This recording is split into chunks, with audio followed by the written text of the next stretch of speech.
کھانا پکانے کے لیے سبزی لا دو۔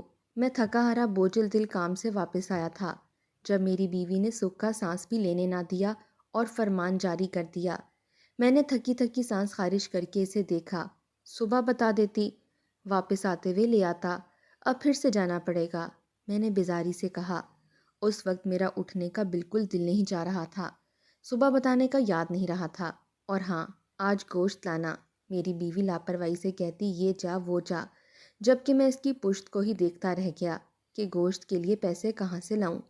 میں نفی میں سر ہلا کر اٹھا اور اپنا پرس نکال کر دیکھا جس میں صرف چند 100 روپے تھے۔ ان چند 100 روپوں میں مجھے ابھی پورا ہفتہ گزارنا تھا۔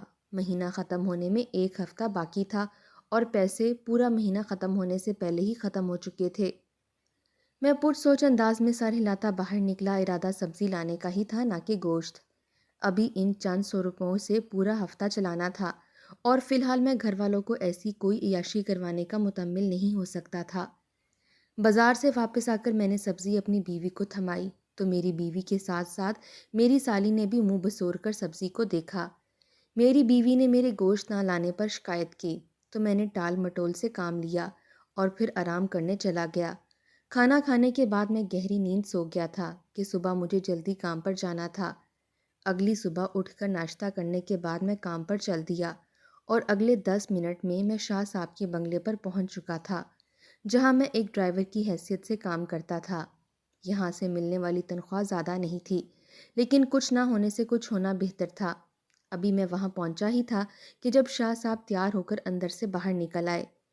شاید وہ کہیں جانا چاہ رہے تھے۔ میں نے تیزی سے آگے بڑھ کر گاڑی نکالی اور پھر ان کے بیٹھتے ہی گاڑی سٹارٹ کر کے آگے بڑھا دی۔ میں ان کے بتائے گئے پتے پر پہنچا تو اس جگہ کو دیکھ کر میں گہرا سانس بھر کر رہ گیا، کیونکہ یہ سب کچھ پہلی بار نہیں ہو رہا تھا، بلکہ جب سے میں شاہ صاحب کا ڈرائیور بنا تھا تب سے یہی دیکھتا آ رہا تھا۔ یہ ایک بدنام جگہ تھی جہاں لڑکیاں دھندا کرتی تھیں اور یہاں سے کئی امیر اور سیٹھ لوگ لڑکیوں کو اپنے ساتھ لے جاتے تھے، بدلے میں ڈھیروں پیسے دیتے تھے۔ شاہ صاحب بھی آئے دن یہاں سے کئی لڑکیاں لاتے تھے اور ان کو ڈھیروں پیسے دیتے تھے تو وہ شاہ صاحب، مگر ان کی حرکت اور فطرت مجھے بے حد بری لگتی تھی۔ میں کام چھوڑ دینا چاہتا تھا، لیکن میری مجبوری تھی کہ میرے پاس کوئی اور کام نہیں تھا، اور اگر یہ کام چھوڑ دیتا تو نہ جانے مجھے کام ڈھونڈنے میں کتنے دن لگ جاتے اور نہ جانے کام ملتا بھی یا نہیں۔ اور جتنی آج کل مہنگائی تھی، میں شاہ صاحب کی ڈرائیوری کا کام چھوڑنے کا سوچ بھی نہیں سکتا تھا۔ شاہ صاحب ہمیشہ مجھے ساتھ نہیں لاتے تھے، بس کبھی کبھار ہی ساتھ لاتے تھے، لیکن میں جانتا تھا کہ وہ ایک عیاش آدمی ہیں جو آئے روز کسی نہ کسی لڑکی کو بنگلے پر لاتے ہیں۔ میں ایک بے حد غریب تھا، زیادہ پڑھا لکھا بھی نہیں تھا، پڑھا لکھا ہوتا بھی کیسے؟ میرے ماں باپ بھی غریب تھے، وہ مجھے بس 5 جماعتیں ہی پڑھا پائے اور کچھ میں بھی پڑھائی میں دلچسپی نہیں لیتا تھا، جس کی وجہ سے میرے ماں باپ نے بھی امید چھوڑ دی اور یوں مجھے کام پر ڈال دیا گیا۔ میں نے کبھی جم کر کوئی مخصوص کام نہ کیا، بلکہ جو کام مل جاتا اور جس کے اچھے پیسے بن جاتے وہی کر لیتا۔ وقت گزرتے گزرتے گزر ہی گیا اور میں جوان ہو گیا۔ 22 سال کی عمر میں میری شادی ہو گئی۔ بیوی بھی زیادہ پڑھی لکھی امیر نہیں تھی، لیکن بے حد حسین تھی اور میرے لیے یہی بہت تھا۔ شادی کے 8 سال گزر چکے تھے۔ میں آج 30 سال کا ہوں اور ہمارے 4 بچے ہیں۔ بڑے دونوں بیٹے اسکول جاتے ہیں، جبکہ چھوٹی بیٹی اور بیٹا ابھی 3 اور 1.5 سال کے ہیں تو اسکول نہیں جاتے۔ ان 8 سالوں میں میرے ماں باپ آگے پیچھے وفات پا گئے۔ میں ان کا ایک ہی بیٹا تھا، جبکہ بیٹیاں 3 تھیں۔ تینوں مجھ سے بڑی اور شادی شدہ ہیں اور اپنے اپنے گھروں میں خوش اور مطمئن زندگی گزار رہی ہیں۔ ان کا میرے ہاں کم ہی آنا جانا ہے، جس کی وجہ ان کے بچے ہیں جو اسکول کالج جاتے ہیں اور ان کو اکیلے گھر پر چھوڑ کر نکلنا ان کے لیے ممکن نہیں ہوتا۔ شادی کے کچھ سال تک میں نے مزدوری کی، مگر جب مہنگائی حد سے بڑھنے لگی تو میں نے کوئی کام سیکھنے کا سوچا، کیونکہ مزدوری سے ملنے والے پیسوں سے گھر کا خرچہ نہیں چل پا رہا تھا۔ بچے ابھی چھوٹے تھے، انہی کے 100 خرچے تھے جن کو پورا کرتے کرتے گھر میں کئی دن تک کھانا نہ پکتا اور ہم وقت پریشانی میں گزار دیتے۔ ڈرائیونگ سیکھنے کے بعد میں نے 2 سال تک ایک گھر میں ڈرائیور کی حیثیت سے کام کیا، لیکن 2 سال بعد وہ لوگ اچانک دوسرے شہر شفٹ ہو گئے تو میرا کام چھوٹ گیا۔ میں نے کئی جگہوں پر کام ڈھونڈنے کی کوشش کی لیکن ناکام رہا۔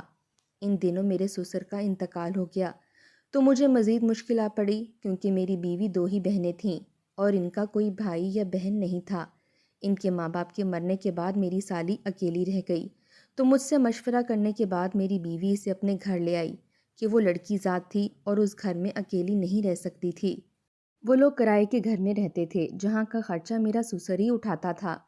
اپنی بہن کو اس گھر میں رکھ کر اس گھر کا کرایہ دینے سے بہتر تھا کہ وہ ہمارے گھر پر ہی رہتی، اور یوں وہ ہمارے گھر میں آ گئی۔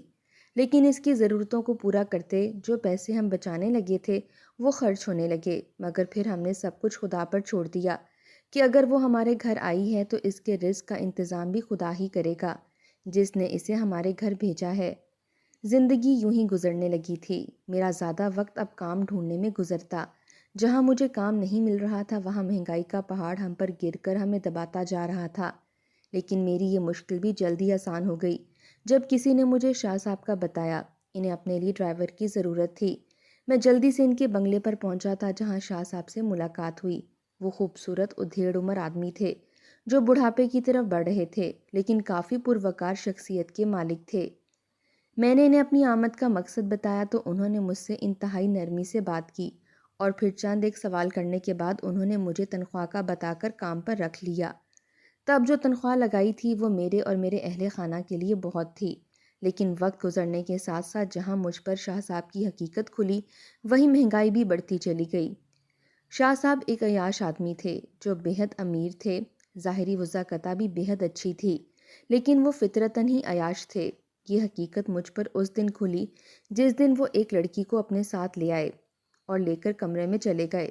وہ لڑکی کون تھی میں نہیں جانتا تھا، لیکن بےحد حسین تھی۔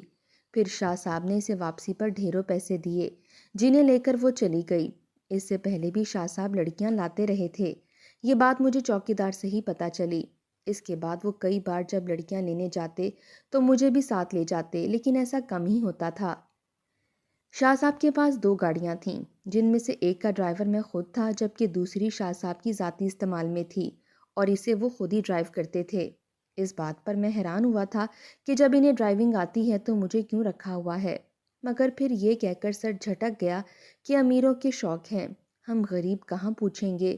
اس کے بعد اکثر ہی شاہ صاحب کسی نہ کسی لڑکی کو لے آتے اور پھر اسے ڈھیروں پیسے دیتے، جس سے مجھے مکمل یقین ہو گیا تھا کہ وہ عیاش آدمی ہیں۔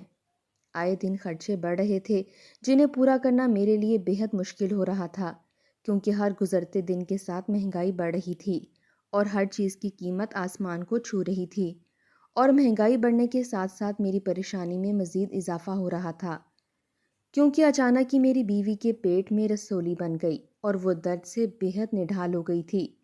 ڈاکٹر کے ہاں لے کر گیا تو ڈاکٹر نے کہا کہ جلد از جلد آپریشن کرنا پڑے گا ورنہ جان بھی جا سکتی ہے۔ مجھے اچانک پیسوں کی بےحد ضرورت آن پڑی۔ شاہ صاحب سے بھی نہیں مانگ سکتا تھا کیونکہ کچھ دن پہلے ہی میں نے ان سے کچھ ادھار رقم لی تھی۔ میں پریشان ہو کر رہ گیا تھا۔ اگر بیوی کا بروقت علاج نہ ہو پاتا تو وہ مر جاتی، اور میں اسے کسی قیمت پر کھونا نہیں چاہتا تھا کیونکہ مجھے اس سے بےحد محبت تھی۔ اس دن وہ نڈھال سی چارپائی پر پڑی تھی جب میری نظر اپنی سالی ریما پر پڑی۔ پاس رکھی کرسی پر بیٹھ کر میری بیوی کو دوائی کھلا رہی تھی تاکہ اس کے درد میں افاقہ ہو سکے۔ میری سالی ریما بےحد حسین تھی اور یہ حسن اسے وراثت میں ملا تھا۔ میرے ساس سسر بھی بےحد حسین تھے اور میری بیوی اور سالی بھی۔ میرے دماغ میں شاہ صاحب کا چہرہ گھوم رہا تھا جو بےحد عیاش تھے اور ان کی نظر ہر وقت لڑکیوں پر ہی رہتی تھی، اور لڑکیاں بھی وہ جو بےحد حسین ہوتی تھیں۔ میرے دماغ میں آئیڈیا آ گیا۔ تبھی جیسے ہی میری سالی اپنے کمرے میں گئی میں بھی تیزی سے اس کے پیچھے گیا اور اسے اعتماد میں لے کر اس کو اپنے پلان سے آگاہ کیا، جس پر اس کی آنکھیں پھٹی کی پھٹی رہ گئیں۔ یقیناً وہ یہ سب سن کر شاکڈ ہوئی تھی۔ شاید اس نے ایسا کچھ سوچا بھی نہ ہوگا۔ میں ایسا کیسے کر سکتی ہوں؟ ریما نے حیرت سے مجھے دیکھ کر کہا۔ دیکھو، مجبوری نہ ہوتی تو میں کبھی تم سے یہ سب کرنے کو نہ کہتا، لیکن تم تو جانتی ہو نا کہ تمہاری بہن کی جان خطرے میں ہے۔ اگر بر وقت علاج نہ ہوا تو اس کی جان بھی جا سکتی ہے، اور علاج کے لیے پیسوں کی ضرورت ہے جو میرے پاس نہیں ہے، اور جلد از جلد پیسے اسی ایک طریقے سے آ سکتے ہیں۔ میں نے بے بسی سے اسے قائل کرنا چاہا۔ تو آپ کسی سے ادھار لے لیں، اس کام سے تو میری عزت کو خطرہ ہوگا۔ ریما نے بیچارگی سے حل بتایا۔ جو میں نے سوچا تھا، کس سے لوں؟ قرضہ۔ کون ہے میرا سگا جو مجھے قرضہ دے گا؟ میں نے چڑھ کر پوچھا تو وہ چپ رہ گئی۔ میرے بہنوئی بھی زیادہ امیر نہیں تھے جن سے میں اتنے سارے پیسے مانگتا اور وہ دے بھی دیتے۔ میرا جواب سن کر وہ چپ رہ گئی کہ اسے بھی معلوم تھا کہ میں ٹھیک ہی کہہ رہا تھا۔ یہاں پر کوئی ایسا نہیں تھا جس سے ہم قرضہ لے سکتے۔ ٹھیک ہے، میں تیار ہوں۔ کچھ دیر کی خاموشی کے بعد اس نے دھیمے لہجے میں کہا تو میں نے سکون کا سانس لیا۔ اب اپنی سالی ریما کی طرف سے مطمئن ہو کر اگلے ہی دن میں نے شاہ صاحب سے بات کر لی کہ میری سالی کو کام پر رکھ لیں، اسے کام کی ضرورت ہے اور وہ یتیم بھی ہے۔ شاہ صاحب نے مجھ سے کچھ بھی نہ پوچھا اور اسے کام پر رکھنے کی حامی بھر لی، جس پر میں خوشی خوشی گھر آ کر اپنی سالی کو یہ خوشی کی خبر دینے لگا۔ میری بیوی کو اس بارے میں کچھ بھی معلوم نہیں تھا اور نہ ہی ہم نے بتایا کہ اگر بتا دیتے تو وہ شاید نہیں یقیناً منع کر دیتی۔ میں نے اپنی سالی ریما کو اسی لیے وہاں کام پر لگوایا تاکہ شاہ صاحب کی نظر اس کے حسن پر پڑ جائے۔ باقی لڑکیوں کی طرح وہ میری سالی کو بھی ڈھیر سارے پیسے دیں۔ میرا خیال نہیں بلکہ مجھے پورا یقین تھا کہ ایسا ہی ہوگا، جس سے میری پیسوں کی ضرورت پوری ہو جائے گی اور میں اپنی بیوی کا علاج کروا لوں گا۔ میں نے ریما کو اگلے دن تیار رہنے کا کہا اور اپنی بیوی کو یہی بتایا کہ ریما کی ایک گھر میں نوکری لگ گئی ہے جہاں وہ کسی چھوٹے بچے کی گورننس کا کام کرے گی اور اچھی تنخواہ بھی ملے گی، جس پر وہ بھی مطمئن ہو گئی۔ اور پھر ریما کے تیار ہوتے ہی میں اسے لے کر گھر سے نکلا اور شاہ صاحب کے بنگلے پر پہنچ گیا۔ وہ وہاں صفائی ستھرائی کا کام کرنے لگی تھی، جس پر میں مطمئن ہو گیا تھا کہ وہی ہوگا جو میں نے سوچا ہے۔ ریما جتنی حسین تھی مجھے یقین تھا کہ وہ جلدی شاہ صاحب کو اپنی طرف متوجہ کر لے گی۔ میں روز شاہ صاحب کو باہر لے جاتا اور ان کی ہدایت پر واپس بھی لے آتا۔ میرے پاس جتنے پیسے موجود تھے میں ان سے گھر کا خرچ بھی چلا رہا تھا اور اپنی بیوی کی دوائیاں بھی لا رہا تھا، لیکن پیسے اب ختم ہونے کو تھے۔ ریما کو وہاں کام کرتے کرتے 2 دن گزر چکے تھے لیکن ابھی تک کوئی نتیجہ برآمد نہیں ہوا۔ اس پر میں کچھ حد تک پریشان ہو گیا تھا کیونکہ بیوی کے علاج کے لیے مجھے پیسے جلدی چاہیے تھے۔ آج مجھے اپنی بیوی کا چیک اپ کروانے جانا تھا، تبھی میں نے شاہ صاحب سے پہلے ہی چھٹی لے رکھی تھی، لیکن یہ نہیں بتایا تھا کہ کام کیا ہے، بس یہی کہا تھا کہ ضروری کام سے کہیں جانا ہے، جس پر شاہ صاحب نے مجھے چھٹی دے دی اور گھر سے نکل گئے۔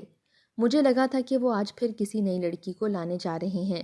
ریما شاہ صاحب کے بنگلے پر ہی کام میں مصروف تھی، جبکہ آدھی چھٹی لے کر میں گھر کی طرف روانہ ہوا۔ آتے ہوئے میں ریما کو اچھی خاصی ہدایت دے کر آیا تھا کہ کیسے وہ شاہ صاحب کو اپنی طرف متوجہ کرنے کی کوشش کرے، جس پر ریما محض سر ہلا کر رہ گئی۔ وہ اتنی چلاک نہیں تھی جتنی چلاکیاں اسے میں نے کرنے کو کہا تھا، تبھی شاید ابھی تک اس پر شاہ صاحب نے توجہ نہیں دی تھی۔ لیکن میں پرسکون تھا کہ ایک دن ایسا ہو جائے گا، بس دعا یہ تھی کہ وہ دن جلد از جلد آئے۔ یہی سب سوچتے ہوئے میں گھر کی طرف رواں دواں تھا۔ اپنی بیوی کی فکر تھی کہ نہ جانے اس بیماری کی حالت میں وہ چھوٹے بچوں کو کیسے سنبھالتی ہوگی جو اسکول نہیں جاتے تھے اور گھر میں ہی رہتے تھے۔ ریما بھی شاہ صاحب کے بنگلے پر ہوتی تھی ورنہ وہی پہلے بچوں کو سنبھال لیتی تھی۔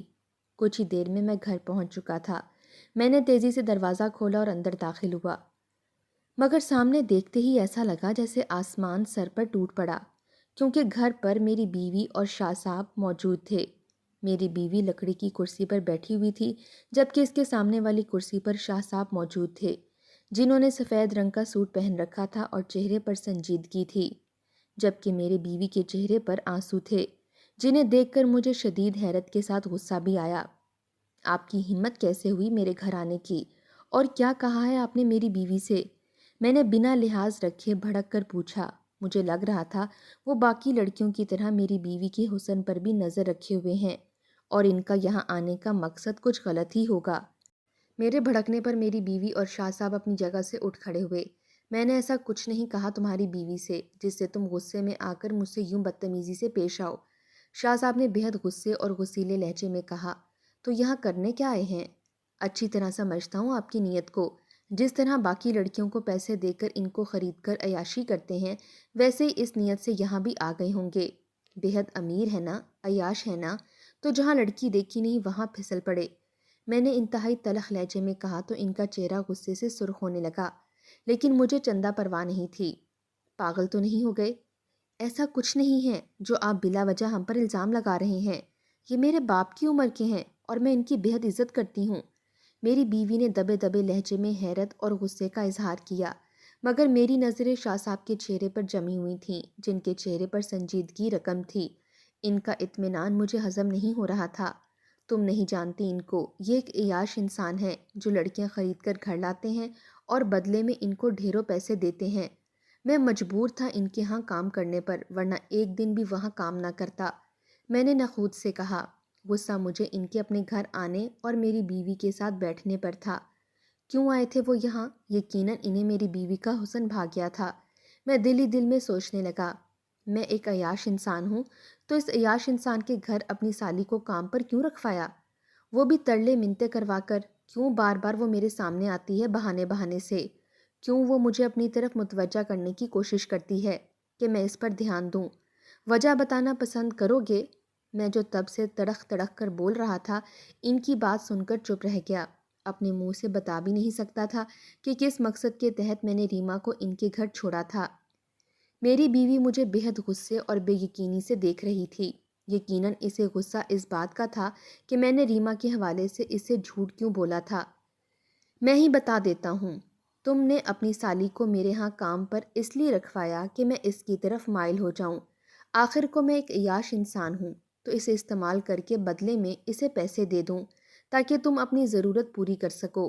میں نے تمہاری سالی سے تمہاری باتیں سن لی تھیں۔ مجھے سخت تعجب ہوا کہ ایک انسان خود ہی اپنی بہن جیسی سالی کے ساتھ یہ سب کیسے سوچ سکتا ہے۔ تمہیں یہ دیکھ کر غصہ آ گیا کہ میں یہاں تمہاری بیوی کے ساتھ بیٹھا ہوں، لیکن اپنی سالی کے بارے میں یہ سب سوچتے اور اس سے یہ سب کرواتے ہوئے تمہیں اس کی عزت کا خیال کیوں نہیں آیا؟ وہ بھی کسی کی بیٹی اور عزت ہے۔ شاہ صاحب نے کہا تو میری بیوی روتی ہوئی کرسی پر بیٹھ گئی، جبکہ میں شرمندگی سے سر جھکا کر رہ گیا۔ تمہاری بیوی نے مجھے بتایا کہ اسے رسولی کا آپریشن کروانا ہے۔ اگر تمہیں پیسے چاہیے تھے تو تم مجھے بتا دیتے، یوں ایک معصوم اور عزت دار لڑکی سے اتنا غلط کام کیوں کروایا؟ شاہ صاحب نے اب کی بار سختی سے سوال کیا تو میں شرمندگی کے مارے سر ہی نہیں اٹھا پایا۔ مجھے اپنی کوئی ضرورت نہیں تھی، میری بیوی بیمار ہے، اس کے علاج کے لیے پیسوں کی ضرورت تھی، میں نے یہ سب کیا۔ میں نے دبے دبے لہجے میں کہا، تم مجھ سے پیسے مانگتے تو میں دے دیتا، مگر تمہیں یہ سب کرنے کی ضرورت نہیں تھی۔ شاہ صاحب نے تھکے تھکے لہجے میں کہا اور واپس بیٹھ گئے، جبکہ میں مجرم کی طرح کھڑا رہا۔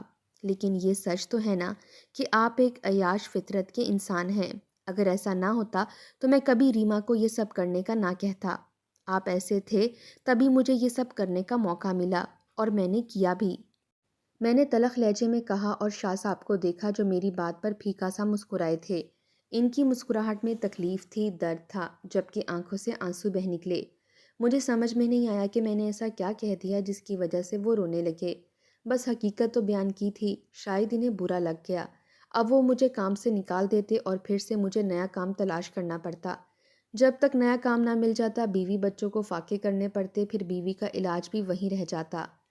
میرا ذہن اپنی ہی توڑ جوڑ میں مصروف تھا جب شاہ صاحب کی آواز گونجی اور میں چونکا اور اپنے خیالوں سے باہر نکل کر ان کی طرف متوجہ ہوا، جو کہ کہہ رہے تھے کہ 15 سال پہلے کی بات ہے۔ میری بیٹی اس وقت 15 سال کی تھی جب میری بیوی کا انتقال ہوا۔ بیٹی سے چھوٹا ایک بیٹا تھا جو اس وقت 10 سال کا تھا، جسے حالات کی کوئی سوچ سمجھ نہیں تھی۔ میری بیوی کینسر کا شکار ہو کر مری تھی۔ میں بے حد غریب تھا، تب مزدوری کر کے بال بچوں کا پیٹ پالا کرتا تھا۔ میری بیوی کب کینسر کا شکار ہوئی معلوم ہی نہیں ہوا۔ پتہ تو تب چلا جب اس کا کینسر آخری سٹیج پر پہنچ گیا۔ میں نے اس کے علاج کے لیے ہر چیز بیچ دی، گھر خالی ہو گیا، سامان بک گیا، بس گھر ہی رہ گیا۔ بیٹی کی شادی کے لیے جو جمع پونجی تھی وہ بھی بیوی کے علاج پر لگ گئی، لیکن میری بیوی صحت یاب نہ ہو سکی۔ شائستہ موت کی طرف بڑھتی رہی اور ہم کچھ بھی نہ کر سکے۔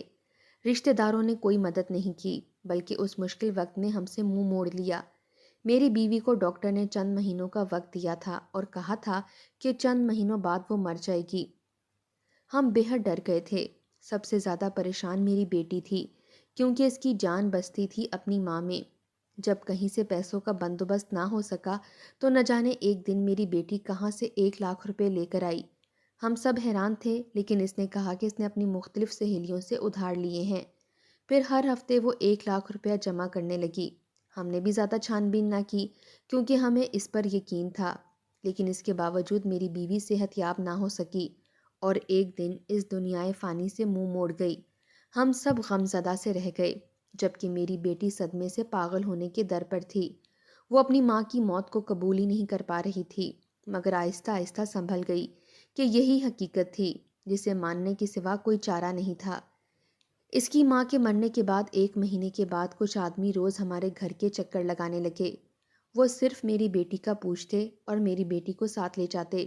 میری بیٹی مجھے تسلی دیتی کہ سب ٹھیک ہے، لیکن میں اس کا باپ تھا، مجھے لگ رہا تھا کہ کچھ غلط ہے۔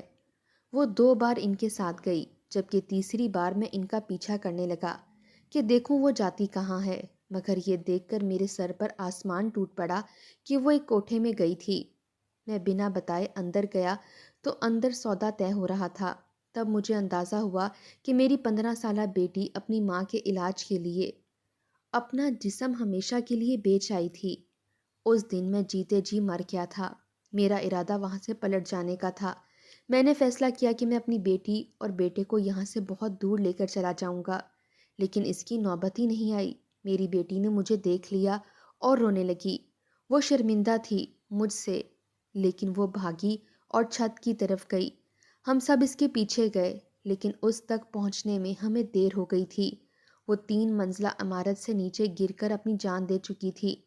وہ میرے سامنے شرمندگی کا بوجھ نہیں اٹھا پائی تھی اور اسے میرے سامنے آنے سے بہتر مرنا لگا تھا۔ تبھی وہ مر گئی۔ اس کی حرکت اور پھر اس کے مرنے پر میں ٹوٹ سا گیا، لیکن پھر عزم کیا کہ کسی بیٹی کو بھی اتنا مجبور نہیں ہونے دوں گا کہ وہ اپنی ضرورت پوری کرنے کو اپنا جسم بیچ دے۔ تب میں نے محنت کرنی شروع کی، دن رات کام کرتا اور پھر اپنے بیٹے کو ہاسٹل بھیج کر میں پیسے جوڑ کر بیرون ملک چلا گیا۔ وہاں کئی سال تک ڈھیروں پیسے کمائے اور 10 سال بعد واپس آیا۔ میرا بیٹا پڑھائی مکمل کر چکا تھا۔ یہاں آ کر میں نے مجبور لڑکیوں کی مدد کرنا شروع کی۔ اپنے بیٹے کو کام کے لیے اپنی جگہ بیرون ملک میں بھیج دیا اور یہاں پر اپنا بنگلہ بنایا۔ میں نے کئی کوٹھوں پر جا کر کہہ رکھا تھا کہ جب بھی کوئی مجبور لڑکی آئے مجھے بتایا جائے، اسے میں خریدوں گا۔ اور یوں آئے روز میں کسی نہ کسی مجبور لڑکی کو کوٹھے سے آزاد کروا کر اپنے بنگلے پر لے آتا، جس کی کہانی سنتا اور پھر اسے ڈھیروں پیسے دے کر آزاد کر دیتا، اس ہدایت کے ساتھ کہ وہ آئندہ ایسی راہ اختیار نہیں کرے گی۔ سب کو لگتا تھا کہ میں عیاش ہوں، مگر یہ سچ نہیں۔ میں یہ سب اپنی بیٹی کے لیے کرتا ہوں۔ میں اپنی بیٹی کو نہیں بچا سکا، لیکن کسی اور کی بیٹی کو مرنے بھی نہیں دینا چاہتا، اور نہ ہی چاہتا ہوں کہ کسی کی بیٹی اس گندے دھندے میں قدم بھی رکھے۔ تم نے مجھے عیاش سمجھ کر اپنی سالی کو میرے آگے پیش کر دیا، جبکہ تمہیں ایسا نہیں کرنا چاہیے تھا۔ شاہ صاحب نے کہا تو ندامت سے میری آنکھوں سے آنسو بہنے لگے۔ میں نے تو یہ سوچا نہیں تھا کہ ایسا بھی کچھ ہو سکتا ہے۔ میں نے فوراً شاہ صاحب سے معافی مانگی اور اپنی بیوی سے بھی، جس پر انہوں نے مجھے معاف کر دیا۔ شاہ صاحب نے مجھے میری بیوی کے علاج کے پیسے دیے اور میری تنخواہ بھی بڑھا دی، جس پر میں مطمئن ہو گیا۔ کچھ عرصے بعد جب میری بیوی مکمل طور پر صحت یاب ہو گئی تو میں نے اچھا گھرانہ دیکھ کر ریما کی شادی کر دی تاکہ وہ اپنی زندگی میں سیٹل ہو سکے۔ میں ابھی شاہ صاحب کی ڈرائیور کے طور پر کام کرتا ہوں۔ اب بھی شاہ صاحب آئے روز کسی نہ کسی لڑکی کو لے کر آتے ہیں اور اسے ڈھیروں پیسے دیتے ہیں۔ لڑکیاں روتی ہوئی آتی ہیں اور شاہ صاحب کی عنایت پر ہنستی ہوئی خوشی سے واپس جاتی ہیں۔